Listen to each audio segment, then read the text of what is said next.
Welcome to Twisted Remedies. I'm your host, Justin Kucher, and this is a podcast about the benefits of jiu-jitsu and other non-traditional remedies in trauma recovery.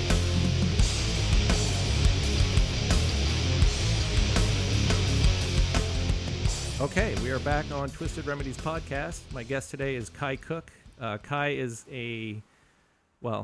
she does a lot of things and has done a lot of things. Hawaiian outrigger paddling champion. After a lot of time in the water, it sounds like you switched to snowboard cross, went to Olympic Training Center for that, and then years later trained in a bunch of breathwork and started. You're the founder and lead instructor at Deep End Fitness in Vermont, and that's a lot of. I'm sure I just encapsulated like a lot of years into a brief thing. So anything about that? Obviously, that's a lot of stuff. What can you tell me more about that? No, that's nice. Actually, encapsulating it. Yeah, I can say I grew up on the water all the time. My dad was a professional water ski speed skier. And then my mom did some like skiing, like little shows on the river. And then in the wintertime, they were both snow skiers, big mountain snow skiing and a little bit of racing. So I think I was always on the water, whether it was, frozen or fresh. And then got into swimming when I was a kid. My grandmother really had the dream of me going into the Olympics. And so she got me into swimming. And years later, I was like, I love swimming and I'm like maybe above average, but there is no way in any realm that I'm going to go to the Olympics in swimming. So we're going to have to move on from this goal. But she did imprint the desire to go after some big goals and potentially the Olympics. So that was a big one. And then I got into water polo my senior year of high school. And I think that was it. Oh, and then I was a lifeguard in California in high school as well. So that kind of, was hitting ticking all the boxes as far as, just feeling like I was part of the community, but also keeping water number one. Yeah. So that's obviously a good segue into, then you do all the breathwork training, and that leads to you founding and being the kind of the lead, the big wig at Deep End Fitness in Vermont. And so tell me how we got there. Okay. Yeah. So as life does, you kind of can get like super focused on things and then all of a sudden zooms out, and we did a lot of stuff. So I was swimming and paddling and got into some jiu-jitsu even, and then paddled some more, and then snowboarding, all that stuff. Fast forward, I get married, have kids, and my husband is an acrobat or is retired with Cirque du Soleil. So we toured around Europe, toured around the States, moved to New Zealand, all sorts of stuff. And then arrived in Vermont a few years ago, I think 2019. And I was missing the water, came here because of Lake Champlain. So I was pretty stoked on that. And then when COVID hit, I was watching TV like most of us at that time. And Outside TV had this really great video about Deep End Fitness. And all of a sudden it was like everything that kind of hibernated in me, it was just restored. And I just felt like these are my people. This is my tribe. How do I find this? And so I flew out. I think maybe a couple months after I found that video, after talking with them and finding out when the next instructor course came up. And I flew out for my first course and had never done a training with them and just dove right in and thought, oh my God, what am I doing? But it was fantastic. And then I came back and I started studying and training here with someone that came out here for the summer that was ahead of me in that. And then he went back to California, and then I flew back to California for my second certification, and then started this location officially. And in doing so, found out that I was the first female in the history of Deep End Fitness to license a location. So that was pretty cool. Wow. And then ever since then, just been driving hard to open up the Vermont market, which is tough. I'll admit that for sure. So Deep End Fitness is like a national chain or so you're a franchise of Deep End Fitness. You obviously have you're doing the Vermont piece. How big of a organization is it? Yeah, so we're set up just like kind of like CrossFit, where we're actually licensees. So we have flexibility as to what we do in our locations. So like, there's a location in Vegas that's founded by MMA fighters, like professional fighters. So there's that aspect. They're really known for that. They have incredible training there. Really, their mental piece is phenomenal. Then there's some other locations that are more military background. Each place is really has their little niche, which is so cool. I think right now there's over 30 locations nationwide, which is pretty amazing. And Deep End has done a really great job of working with CrossFit and Go Ruck as well. So really elevating the name, but yeah, it's pretty big company, and they're growing so fast that just like this weekend, one of our senior instructor, our master instructor, he is phenomenal, and he's flying out from California, and he's doing what is it called? An instructor certification this weekend, which is really cool. Wow. For us. So we've got about 6 people coming out for that, which is massive. And hopefully we have a good team going after this weekend. There's a large water component to that. Is that across the board for all of them, or do they all focus on different parts of fitness? Yeah, it's all water-based. It's like a hybrid more so than anything, because we'll start on deck, we'll circle up in our circle of trust. And then throughout the workout, we'll blend some workout on the deck with either body weight or sandbags, stuff like that. With Go Ruck, they have some really cool kettlebells that are good for the water. They're sandbags, and we'll blend the two. But it's mainly water based, because the water brings this element that really nothing else does. And as soon as your heart rate is up a little bit, and then you go underwater, that's where the real work happens, because that panic starts to set in, or actually it happens maybe quicker than people like to admit. And then they start to understand I like to say where the devil lies inside. So where something is hiding inside and we think we're okay. And then the ego says, no, you're not. And then we find out how we really operate under positive stressors, because all of the things we do, we're not just going to throw someone in. We're just going to show them baby steps. We're going to teach them how to crawl, then walk, then run, kind of thing. But we're still, even if someone comes in and doesn't even know how to swim, we're still going to teach them not only how to swim and be confident in the water, but we're going to drown proof them, and we're going to give them stress inoculation in the process. Wow. Yeah. So that's like swimming lessons on steroids. Yes. Yeah. Deep End was founded by Marine Raiders. And so, when you think of those movies, when they're coming out of the water nice and stealth, right. That's it. Yeah, that makes sense. Yeah. So we, as far as breath work, we mentioned breath work at the beginning. What, I guess, and this is where I'm going to show how little I know about anything, but my only real kind of interaction with breath work was a little bit of some mindfulness stuff I did before I retired at the PD, which, I have mixed feelings on. I think that is heavily dependent on who's running it. And who's leading the mindfulness. And then I got into cold plunges a little over a year ago, and love them. Yes. But really, other than like getting into the water, I breathe till I regulate, make sure I'm breathing right. And then once I regulate, I'm kind of just sitting in cold water, which is awesome. I love it. Mm-hmm. But that's kind of where my breath work ends. So I know there's a ton more out there for breath work. Can you just kind of like what is out there for breath work for people who don't have any idea what we're talking about? Yeah, God, that's a great question. Kind of pretty loaded and complex, but yeah, but I love it. So I'm certified in Oxygen Advantage, which is more towards like athletes. And there's a lot of people have heard like Wim Hof. I'll be studying that soon with Nordic Flow. They have a really cool app online. And so Deep End has a great kind of base of breath work that we use. And so what we'll do is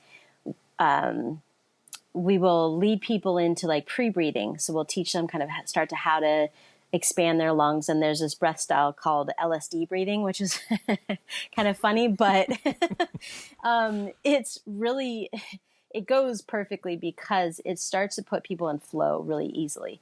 The cool thing about it is it's with you all the time. It's your medicine at any given moment of the day. It's free and there's no negative, consequences to it. So that's fantastic.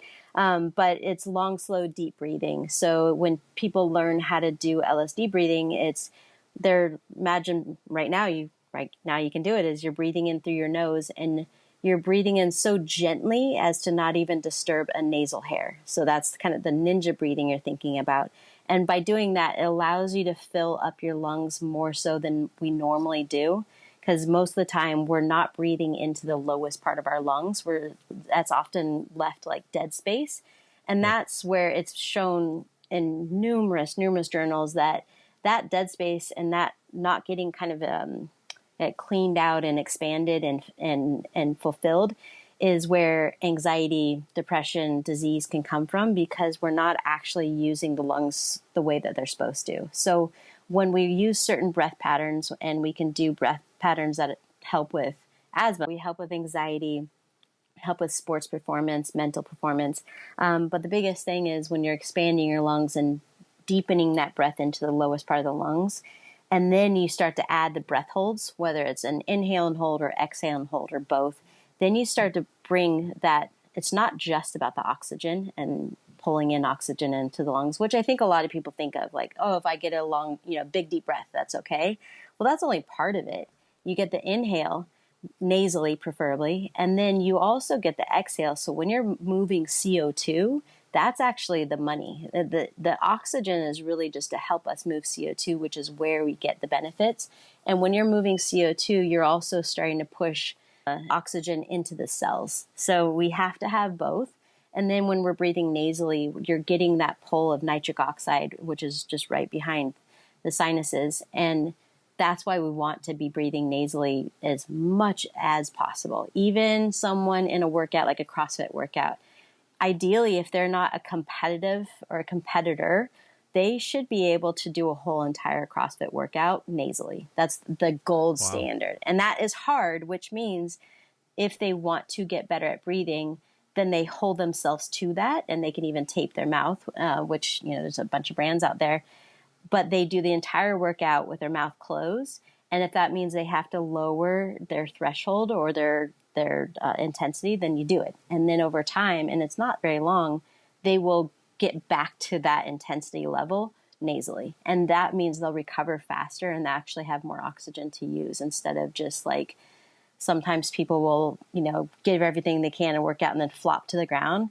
With my athletes, whenever I coach, and like, don't you dare go to the ground, get back up, get on the bike, and you have 30 seconds to get back into zone 2. That's like ideal, maybe a minute, depends on where they're at and if they've slept well and all that kind of stuff. But you can recover really fast, and that's kind of what helps me. I mean, I'm not stronger or faster than most people in the gym, but I know I can recover well. So it's to my advantage, especially being older. I hear you. Yeah. You mentioned the breathing. I think you said it's your medicine for the day. Yes. Which I think that's a really cool way to put that. Thoughts on how the breath work can really impact, you mentioned anxiety and depression, mm-hmm. which, is kind of ancillary to trauma, but I'm curious if there's info out there about how the breathing, like whether it's mindfulness or whatever breath work you're kind of focused on, how does that impact and maybe help with trauma recovery? That's really great. You bring that up. Again, a huge conversation we can have about this, and I love it. Yeah. And it's, I'm finding that this is where I'm really, really passionate. Thankfully, the water does so much of the work. So when we throw people in, it really brings people to that. But I think that, I love that you said throw people in. Yeah. I love that. I don't actually physically throw people in, but if they let me, I would happily do it. But we have people that will get in the water And even if they can even get there, some people will think, oh, I can't do it, it's too hard. Or what they're actually saying is, I'm scared of something. And Right. oftentimes what I'm finding, because we actually have anywhere from like baby lessons all the way to adults, so I see the whole gamut. And oftentimes it was usually an experience as kids in the water Yeah. that lowered our water confidence later on. And the kids weren't drown proof properly, which I can explain later. But so there's some traumas there, or there's trauma from military or first responders or just life. And when put in a position, especially when we're not able to breathe when we want to, that trauma comes out real fast, and Yep. generally in a sympathetic state where, get angry, start crying, or hold back, or just kind of like freeze. I've had last year for an academy, the first day I had two grown men cry afterwards, and they're like, I don't know what's happening. And it's like, cool, don't verbally like try to put it all together right now. Just let your body process, because right now somatically your body is clean and sharp, which is great. So they just kind of let it happen, and then I would ask a few questions. And one guy had an experience when he was a kid, and thought that today's the day I'm going to die. He really thought he was going to, and moved on from that and kind of played in the water, but never really got over it. And in those 15 weeks we all trained together, he told me he hated me and the training for like 3 weeks straight, even though he it was like kind of in jest, but like at the same time, he kind of probably felt that Yeah. way.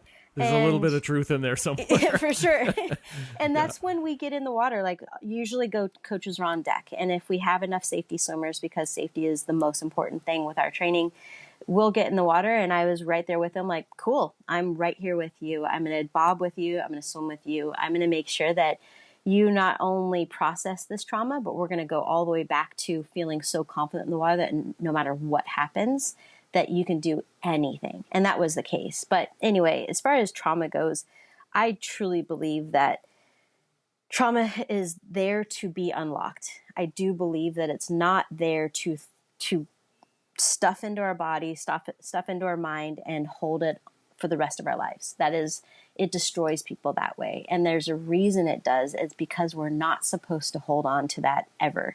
So when we actually notice, like, we're humans are so great at, oh, there's a trauma or a thought or an experience, I'm going to just hold it inside. And then the body goes, okay, well, now I know what to do with it. I'm going to stuff it into that ACL. I'm going to stuff it into that rotator cuff. I'm going to put it, Yep. back in those lungs. And there's all these terms like, somatic things like, grief is associated with lungs, or lower back is associated with this emotion, all these kind of different things you can connect it to. And that's all true. And I definitely have seen that. But the bottom line is that body is incredibly intelligent at just storing it. Just same as like extra body fat. If we don't know what to do with it, it stores it. So we have to get it out and cleanse it. And then we feel like $1,000,000, and we're supposed to, I believe, feel like that all the time. So when we don't feel great, then we have work to do. Yeah. I wish I had, I missed the memo years ago about you're supposed to do something with the trauma and not, Oh yeah, not me too. just, yeah. And like, and it took me ignoring that for years before it caught up with me. And, Yes. fortunately I navigated my way out, but it is, Yeah. that is, and Congratulations. that's kind of why I'm doing this, because if I can help one person figure this out Yeah. long before, long before I did, then whether it's, I mean, for me, it was jujitsu and, and music helps and stuff, but I'm trying to get people to find their thing, their twisted remedy that can lead them, and maybe it's getting in the water. Who knows? Yeah. Yes. I mean, come up Sunday to Hardak. We'll be running the normal session that we usually hold once a month, from 9 to 11 a.m. And then we'll continue on with the instructor certification. Whereas other locations, they have this kind of training every week. They have it at least every weekend, if not couple, 2, 3, 4 times a week. For me here, it's harder to do that because even though Hardak is a fantastic pool and it's clean and gorgeous and I love it, it's just further than a lot of people want to drive. Right. Whereas other pools, they don't open their doors to us. It makes it very difficult. They don't open their doors to outsiders. And so it's Yeah. hard to offer that to the community when we can't get in. So we are looking to build our own training center at some point, hopefully in the next couple of years at the most. But we could fill the pools every single day with kids Yeah. lessons and retreats and weekly training and swim team and all sorts of stuff. So definitely looking for that, because I'm really quite sick of hearing no. Yeah. But I did want to say, I have to say, with trauma, back when I was young, I was like early 20s, came out of a really intense relationship, and a person had cancer, and I had helped him recover from it. But I was quite young when we were 18 when, we began the relationship, and 3 years later, I finally ended it. And it was heavy on me, just, navigating that entire thing, and just him in general. He was not easy no matter what. So my mom came to me and said, okay, I'm either going to pay for you to go to therapy or jujitsu. And I had never gone to a class. And I was like, well, what is it? And she told me, what she had seen, because she was like across the room in, I think she was doing Aikido. And I was like, I'll do that. I'll do jujitsu.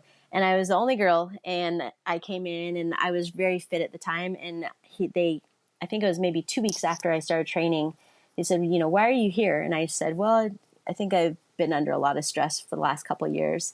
And he's like, no, you are highly freaking traumatized. That's what you are. And I was like, oh, yeah, that makes sense. That tracks. And so he stopped the class and he said, okay, from here on out, she's allowed to beat the crap out of everyone in the class. And because you can see when someone's a beginner, it's very easy to navigate. Yeah. So like, kind of let them have it. Just go full tilt for the, however long you need to.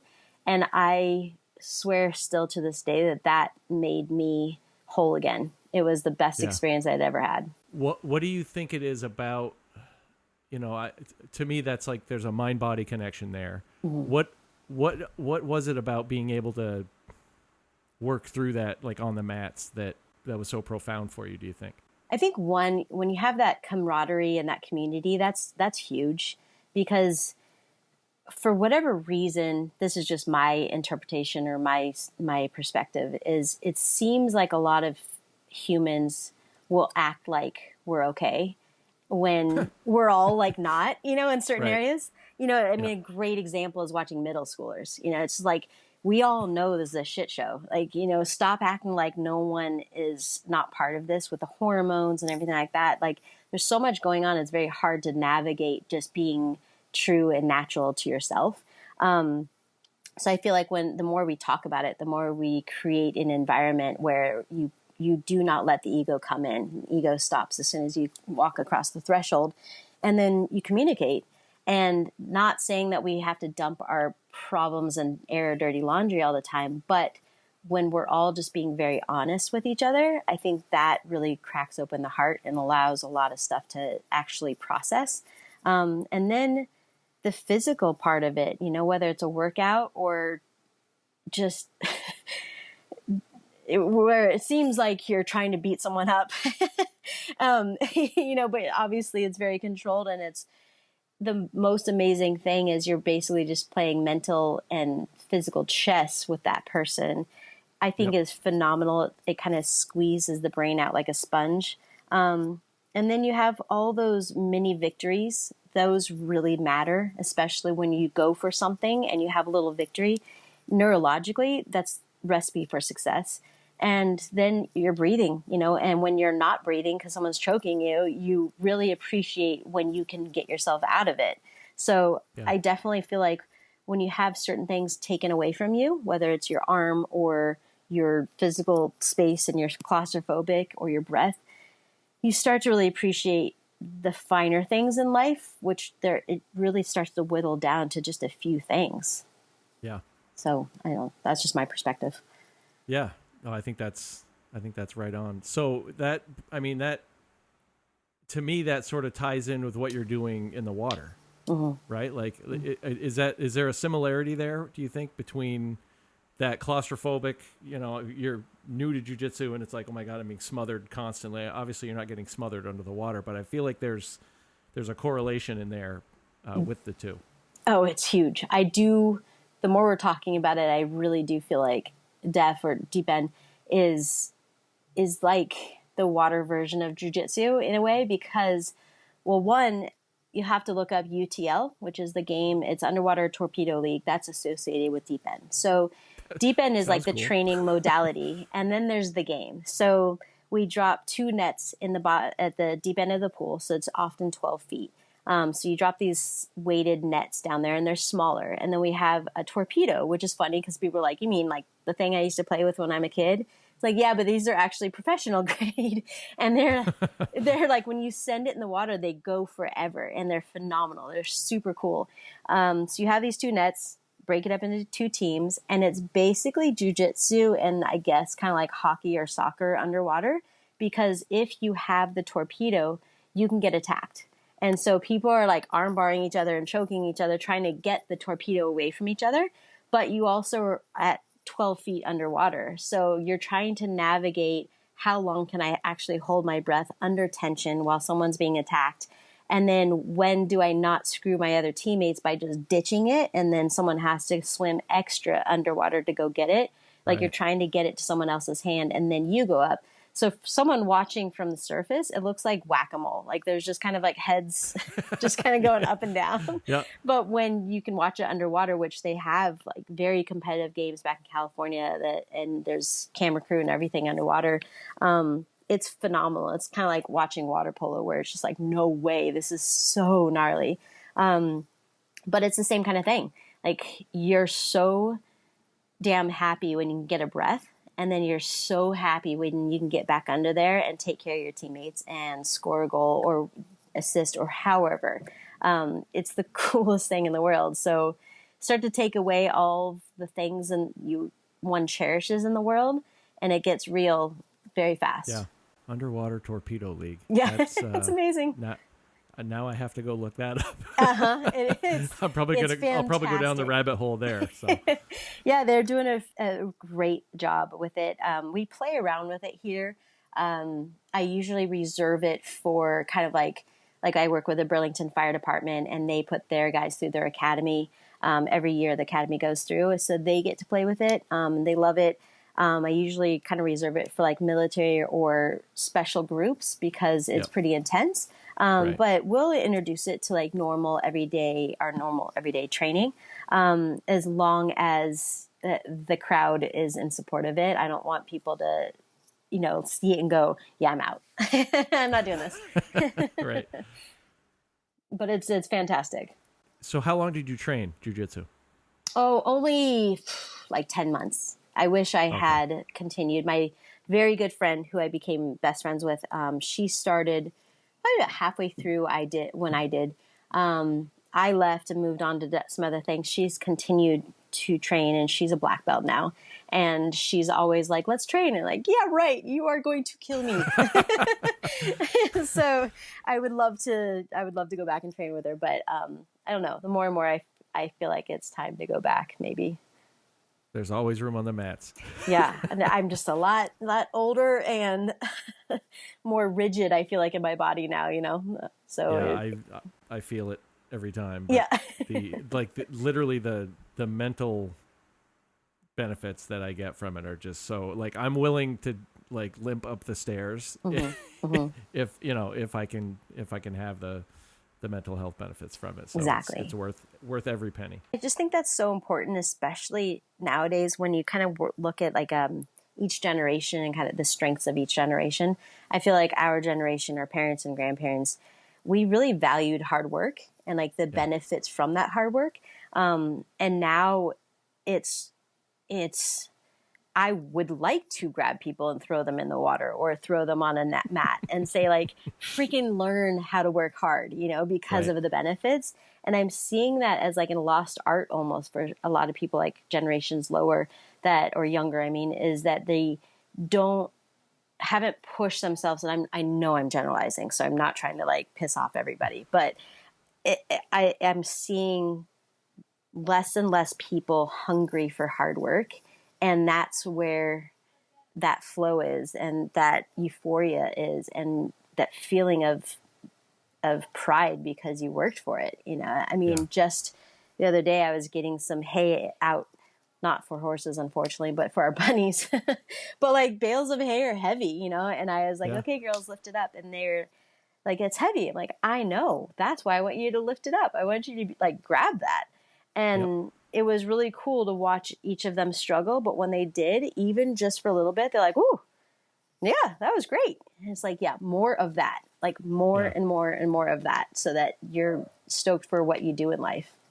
Right. Yeah. I mean, there's so many benefits to, doing the hard thing and earning it, and knowing that you could overcome that, whatever the task is. I think that there is somehow that got lost along the way. Yeah. And I maybe think it's because we all had latch keys and you're all by yourself. You got to figure it out. Yeah. And it's like, get outside until it's dark, but you better get inside before it's actually dark. Right. Yep. Don't make me come looking for you. Yeah, exactly. Like, I won't, I promise. But I also think that that's something that can be useful in clearing trauma too, is like, don't lose that same attitude of work hard. Like, use that in clearing trauma, because it will still give you that benefit. Like, work your ass off to find out where that devil is hiding inside. Work your ass off to find out how something sets you off, whatever you're noticing, oh, that sympathetic response happened, or small things or big things, find it, locate it, and create an objective of, I'm coming after you. Like, we're going to clear this, and not aggressively or anything like that. It's like, I'm just unwilling to carry that around any longer. So here we go. I'm going to clear this, and I'm going to see how I feel in a week from now or a month from now. And there's so many modalities now that there's, not to be mean, but like, there's kind of no excuse anymore. Yeah.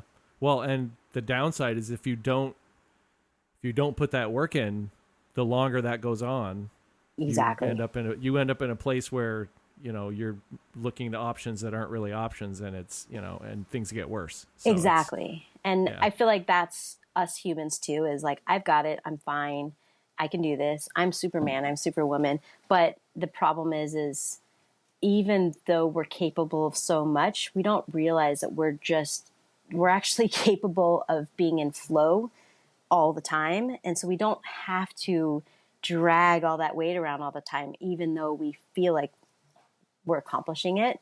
No, we're actually supposed to adapt, overcome, and flow. And that's where people are much happier. And so it's like, just because you're, like my dad would say, like, grit and bear it. It was like the worst advice ever. And I love him so much, but it was like stupidest advice ever, because it taught me to just tense up and lock everything in. And that's the exact opposite of what anyone should do. So I learned the hard way myself for a long time. You mentioned a couple of times about you work with a lot of first responders, you work with veterans. What is it about those groups that, I don't know, that draws you to work with them, or that makes that the group that you really want to focus on? Yeah. I know you focus on other people, but I know you do a lot of work with first responders, veterans, and those, those, like you call them I think a special group or something earlier, but like tactical athletes too. And yeah. Why is that? Yeah. God, great question. You have great questions. I love it. Thanks. I probably because of how I was raised, and then like my husband and I, we both drive to pretty, to do well and to, kind of elite levels, only because it's just a desire within ourselves. Like, how far can I go kind of thing. Yep. When I was going after the Olympics finally in snowboard cross, I made that decision. I think I was like 28, and I made a decision. Can I go from zero, meaning like a sport I'd had never done, definitely had never competed in. Could I go from that to the Olympics in 4 years? So that's what I had decided to do, because I knew swimming was like not possible. But so that's kind of my mindset, is like, what can I get out of myself, and what can I get out of other people? So I'm like such a nerd, because when I see people just super stoked on accomplishing their goals, or like they like are sharing like, oh, I just, you know, did this adventure race or something like that. And you can just tell that they're beaming. I cry because I'm so happy for people when they're living like their dream life. Yep. I know that sounds so corny, but like literally that's me. I just love to see when people work for something and find their true self on the other side of it. So I feel like tactical athletes or any sort of, you know, athletes that are willing to just work hard, they are the best people to work with, in my opinion, because I can lay out a whole entire workout or whole entire training and they'll knock it out. And not only will they knock it out, even if they're terrible swimmers or they're not holding the breath very well and they're like panicking, whatever, they will work at it until they get it. And that's the biggest thing is I would love to work with, you know, I would love to work with any group that is willing to just say, okay, like, let's get after All in. this, and Yep. 100% all in. And they get the biggest results out of it. So when we do like the academies, they're forced to come to training once a week Right. for, you know, 16 to 20 weeks. And that's where I am in heaven because I know what kind of results they're going to get. I know at least like the bookends of what's going to happen. We're going to start and it's going to be possibly dog mess, and then within like a month it's going to be different, and when 2 months it's going to be radically different, and then by the end they're even shocked with themselves of I can't even believe the kind of person I am now based on how I handle stress or how much weight I've lost or just being able to navigate my relationship better with my partner or whatever. I just love seeing that. So usually when it's people or groups that kind of thrive in that environment, that's who I'm usually after. And it's usually, you know, professional athletes, elite level athletes, jiu-jitsu, you know, tactical athletes, that kind of thing.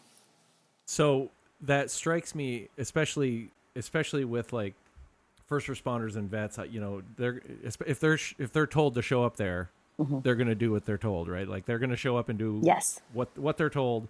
But then I think at some point it clicks and they're like, okay, now I have to, like, this is a challenge that I have to overcome. So I think that's part of, it's some piece of wiring that people that are drawn to those professions or elite athletes have. But I think some of that, there's a mindset piece to that. Yes. And I, from kind of reading some of the stuff on the Deep End Fitness website that you have, it seems like mindset is a big piece of, I mean, obviously overcoming, I don't want to get in the water. Well, now I'm in the water. Like there's there's a low level mindset there, but I think it seems like there's a bigger component of mindset built into what you're doing. I fully agree. I definitely agree. And obviously that's where like the breath work is probably number one because it unlocks everything.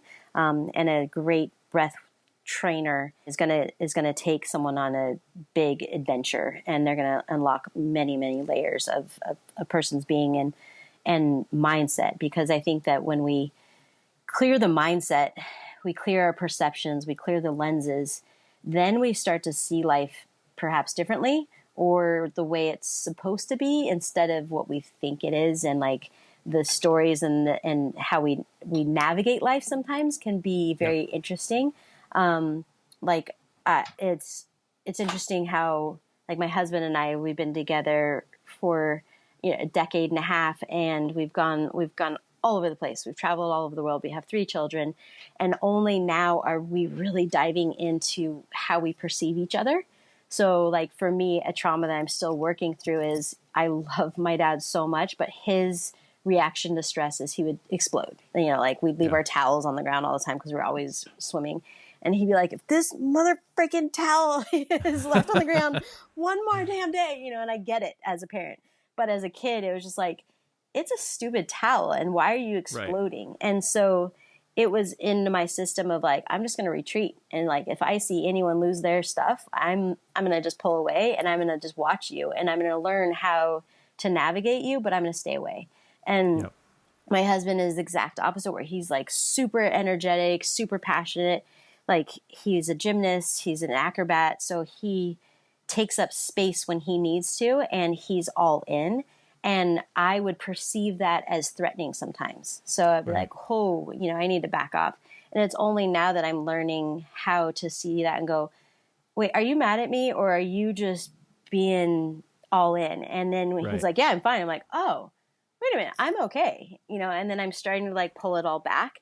But I feel like how many of us do that? We go through the world and we perceive things a certain way because we've been taught that or whatever. And it's actually not even true.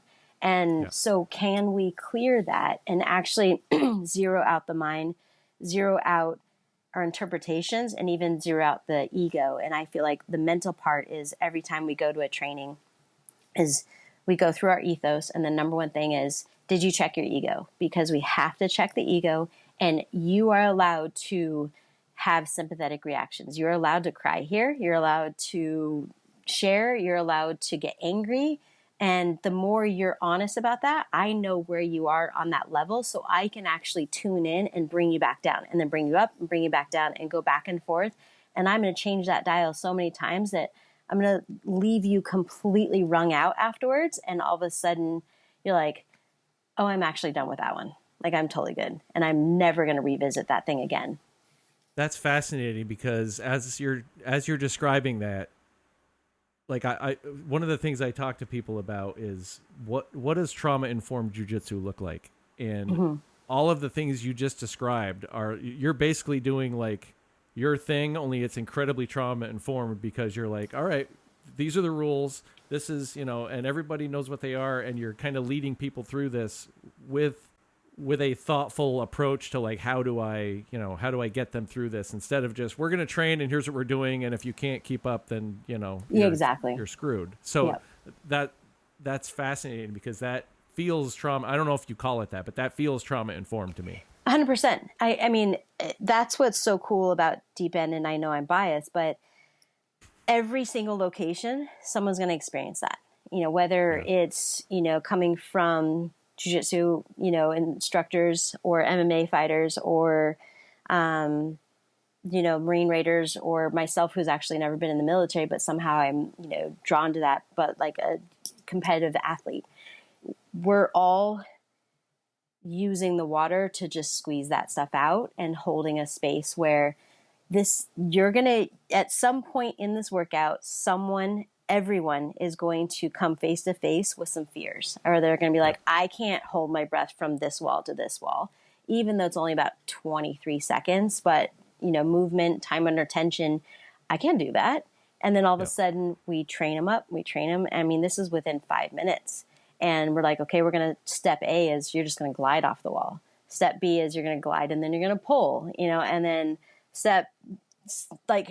maybe we get to step 3 and they're already there. And, my job is actually to kind of pull it back so that their brain is firing on all these cylinders and going, I'm not sure how to process this. Is this good or is this bad? Is this threatening? And it's like, no, we're just going to fly under the radar of perceived stress. So the brain is always detecting like, okay, where's stress? And it's just like this laser beam going. And my job is to go in and just kind of like poke holes in that a little bit, but not really send the signals off. So we're robbing the bank, without anyone noticing, in a sense. Right. And every time we do that, that level of stress, or how we can handle stress, goes higher and higher and higher, to the point where we're stress inoculated, because we're not detecting stress the way we used to.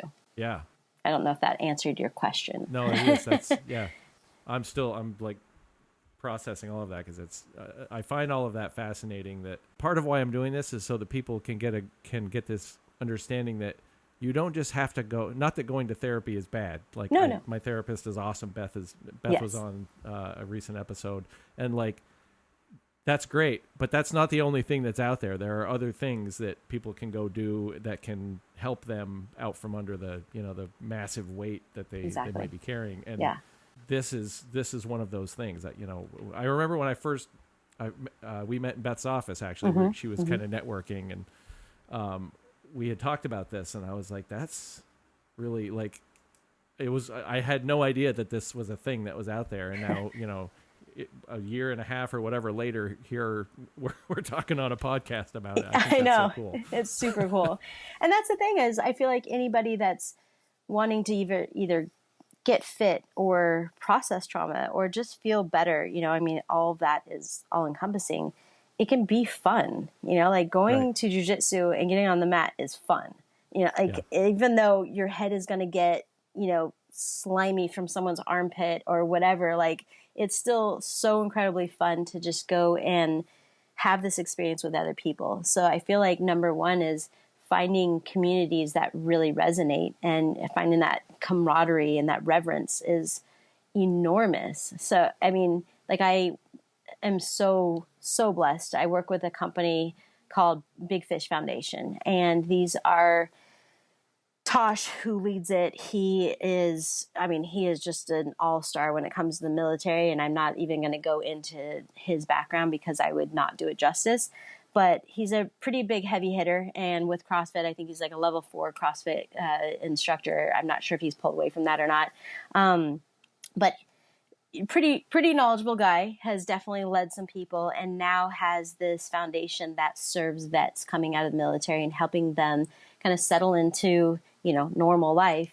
But what does that look Yep. like, and how do you do that when you have so much stuff that just went on, and Yeah. how do you actually process that in a positive way that you're not hurting yourself or other people, and also finding joy in life when you don't have that kind of structure that you had before or anything like that. So, jujitsu is huge. I went to a retreat with them, and I was so lucky to be able to come on as their breath trainer.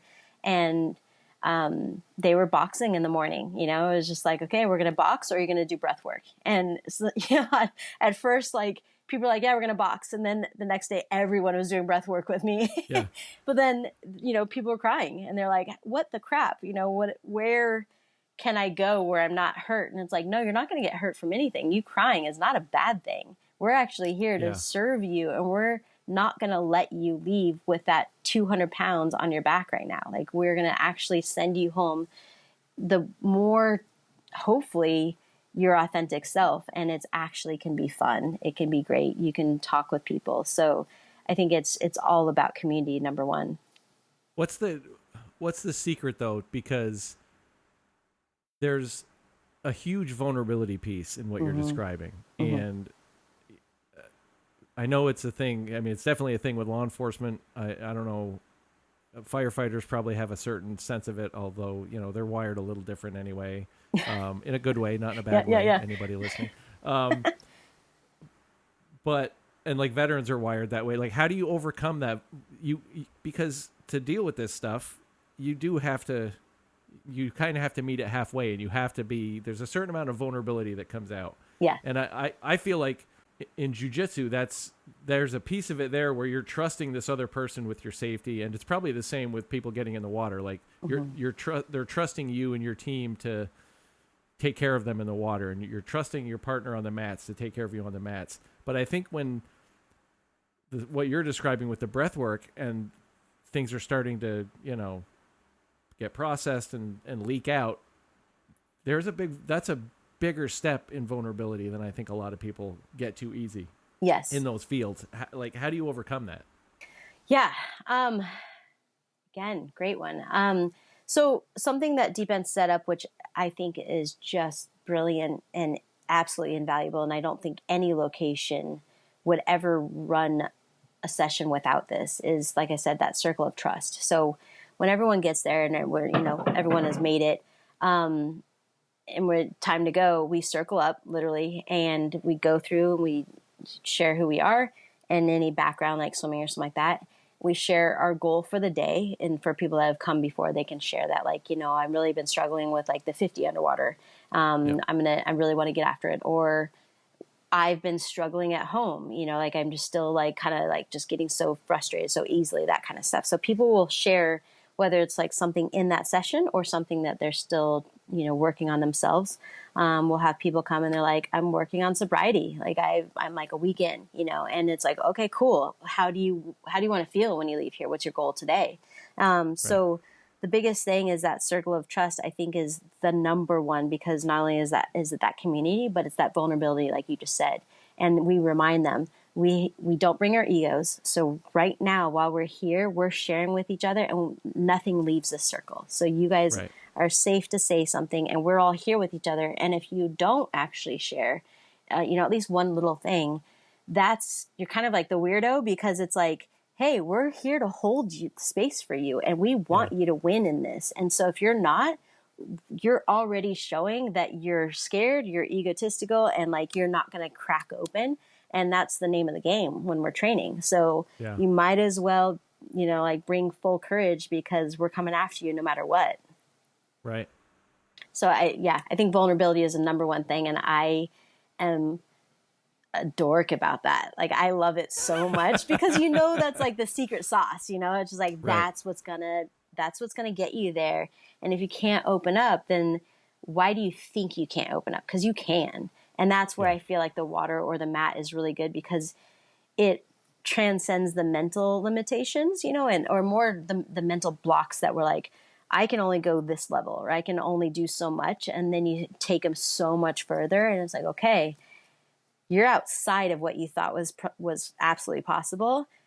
How do you feel about that? Because that's actually you, or it's part of you, and we're going to keep on going, and we're going to transform you, because that the mental part, oftentimes we just hold ourselves back so much. So like with kids classes, we'll have water confidence. That's their first class. And that's kids learning how to like put their face underwater or go to their back or something like that. And then you'll see them and they'll start to progress where they're like diving underwater and they're getting really comfortable. And then they get so comfortable that now they go to drown proofing, because now it's like, okay, if they fell in the pool or if they're whatever, Right. can they get out? And so we have kids, like a 5-year-old, she like runs our 10-pound dive brick underwater. She's just grabbing it and boom, boom, boom, like she's running across. Or they're like filling up a bucket underwater and they're blowing bubbles into it and then making the bucket rise up. And they're learning how to become so comfortable underwater that they're, we call it drown proofed. So it's the same thing. Like, you just watch these kids mentally think, I'm only capable of this thing, of grabbing onto Yeah. the water or the wall. And maybe a month later, 2 months later, they're playing UTL, like kids version underwater. Yep. And it's like, Yep. that was mental. That wasn't anything Right. physical. They didn't really learn anything. We just let them be kids. They had to overcome that barrier in their head to get Exactly. to the next. Yeah. And if you're watching that with kids, are we any different as adults? Most of us aren't. No, I know I'm not. Me neither. So you've mentioned some of the stuff that you do at Deep End Fitness, and like what are the programs? If somebody listening is like, that's for me, I gotta go do that. What are the offerings that you have, and how does, and maybe like hopefully there's somebody in leadership in an agency listening who is like, I need to get my people to go do this, because that's then you can tell them to go, and yeah, you can force to. them. And that's true, because you get the best results. So we definitely do like private clientele, like law enforcement, fire, stuff like that. We'll work with their academies. That's where I love, because you get such a high return on the investment. And then there's also privates. We'll do privates. So I have some people coming up from Boston Fire actually, and they'll come up for a few days and just knock out like doubles, and we'll do that. We'll do camps for like CrossFitters or, gymnasts, stuff like that. And then we have our kids programs every Saturday morning at 9:30. We have a kids lesson that we smash the two classes together, and it's in a PT 360 pool. So it's 90 degrees. It's amazing. Yep. Kids love it. And then Friday nights, when the weather is good and the lake is nice, we have beach training at the Burlington Surf Club. And that's all on our Instagram. So we're always posting like what's going on. And then once a month, we have the full 2-hour pool training up at Hardack. And like I said, if one of these lovely pools in Burlington would let us in, we would be able to offer it every week. So that'd be fantastic. But we need a pool that has a deep end, which is usually in a university. Right. Is it like a liability thing for them? Is that their issue? Or you're teaching something that's competitive with what they're doing? No, it's they always go to liability. Like some places won't have that issue. Like other locations will like talk with, head of whatever university, and they're like, yeah, we definitely want you. And other pools just have no idea what it is, and they won't really even hear of us. They won't hear us at all. So definitely they think it's liability, even though because of our safety standards and because of our own insurance and because of our own abilities as instructors, we are one of the safest things you could possibly put in the water. I mean, I know when I played water polo, like, oh my God, that's a much higher liability. And I say that with all affection because it is a badass sport. But there are other sports in the water that are, I would deem those as pretty high up there, but we are not one of them by any means. But they think so. Well, unfortunately, they're holding the keys too. That's the problem. So, like, is it only like academies or groups like that, or can somebody off the street, if they're listening and you can do privates that way as well? Definitely. I mean, somebody just signs up and you'll put them in an appropriate group that you have, and that absolutely. Kind of thing. Yeah, we have people come to our trainings all the time, like our normal pool training that is for everybody, and all levels. So if someone thinks, oh, this is going to be too scary or whatever, and it's like, no, like, we want you to overcome even your own mental limitations or what you think that is. So of course we are going to modify anything we have to make it to that person's, kind of ideal. And then we're going to stretch it out, but we're not going to take people outside of their comfort zone to the point where they never come back. Like, we've never ever once heard, and I don't think any location has ever heard this, that I'm never coming back. It's never like that.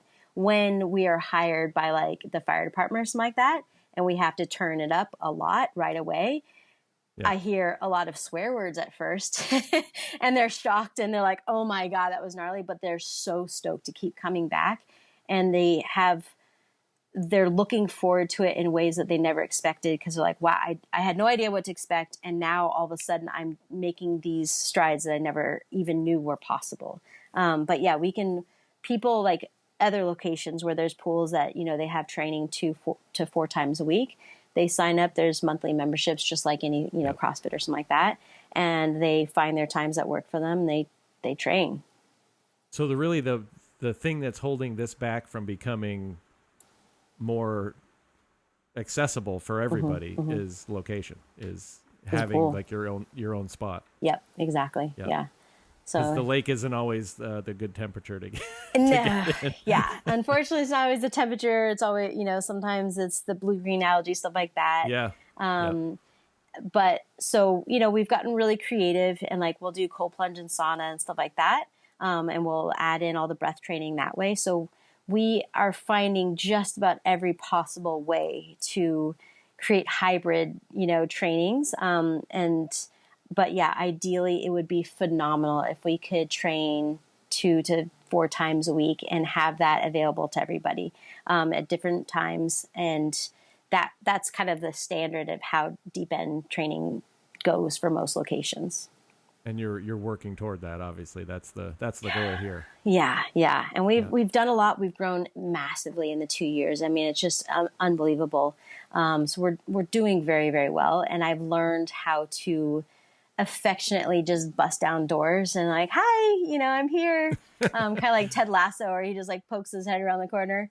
And so I've learned to just not take no for an answer, and I'm just doing my best to serve the community so that I can get this to more and more and more people. And we'll see what we can do. Yeah. Yeah. So one question, I'm not too deep into this, all these episodes, but one of the things I'm asking everybody is, it's called Twisted Remedies, right? Because like jiu-jitsu, you understand you're twisted up in various positions, but it's sort of a play on words, and it's, all these alternative methods for healing or whatever. So I always ask everybody, and I think I know the answer to yours because it's reading your background. What's your twisted remedy, or what are your twisted remedies that help you de-stress and overcome all those things? Yeah, I think I'm easy to to pinpoint. Anything in the water, obviously. I mean, I love getting in the pool. I love being able to train people. It makes me feel so much better. I love surfing. Like, I'm not very good at it, but I love it. So ocean. Yeah, so I think if I can just like move around and swirl in the water enough, I'm good to go. I will do breath work at home, and um, I'll, depending on how much it is, like I'll get into one that's, it's kind of like box breathing on steroids, where it's pretty intense, and you set a timer and you kind of work up to it. But it's I won't go through the whole thing because I don't want people like passing out, but they can I can do it with them and help them. But you like sweat through it, and so you're literally Yeah. going through a somatic experience, and it's the coolest thing because afterwards, not only are you happy to breathe again, but you're like, I don't know what's happening, and I think I'm in flow state, and I'm just going to sit here for a second. And whenever I do that, and especially when I do that at home, when everything, you get kind of into your routine and it's just home. But whenever I can transport myself, it's like, you know what? I can do this at any point. Our medicine is always with us. I should do it whenever I can possibly think about it.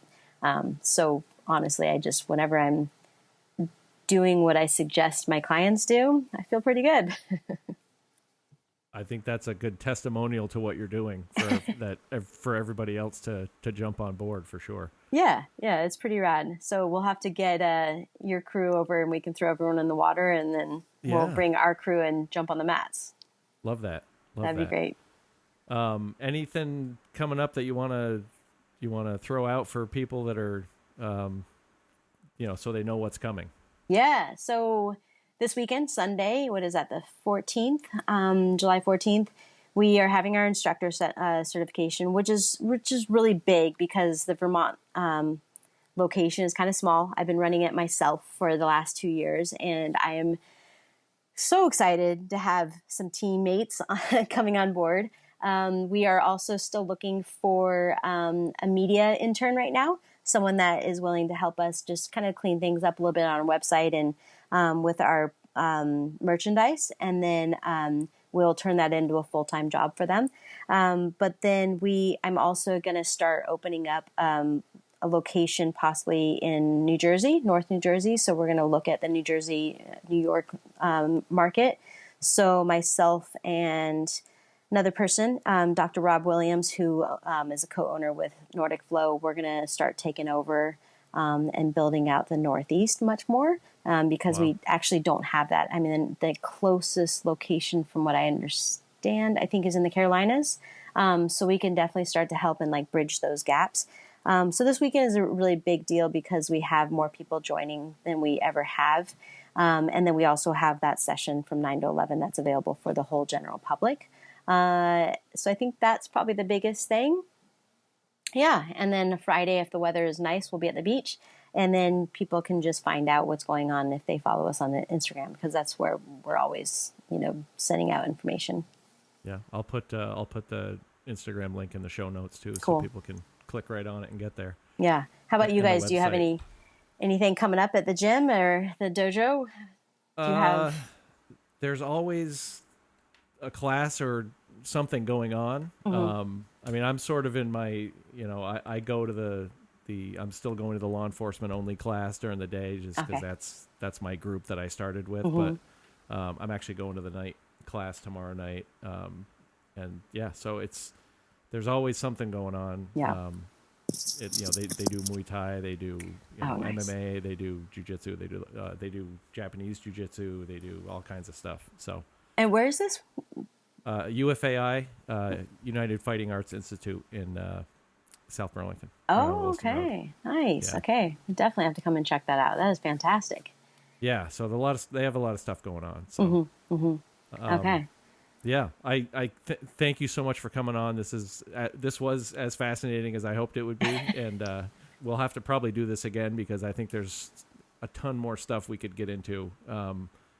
With more time, like there's a ton more about breath work we could talk about. And, Yeah. But this is good. I think this gets a lot of information out there for people that hopefully need to hear it and can act on it and go see you at Deep End.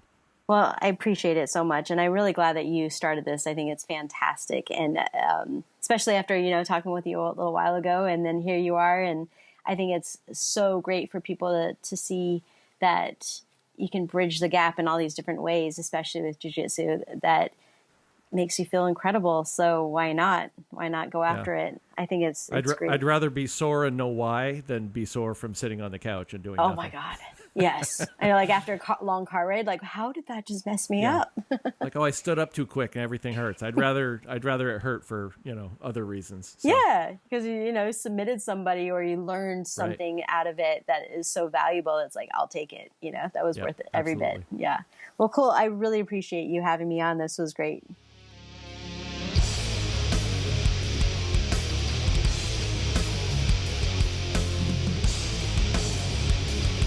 And that brings us to the end of another episode of Twisted Remedies. If you enjoyed the show, please like, subscribe, and write a review on whichever podcast platform you're listening on.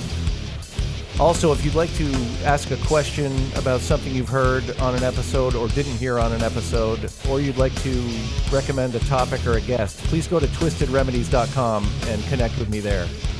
Most importantly, as always, take care of yourselves and take care of each other.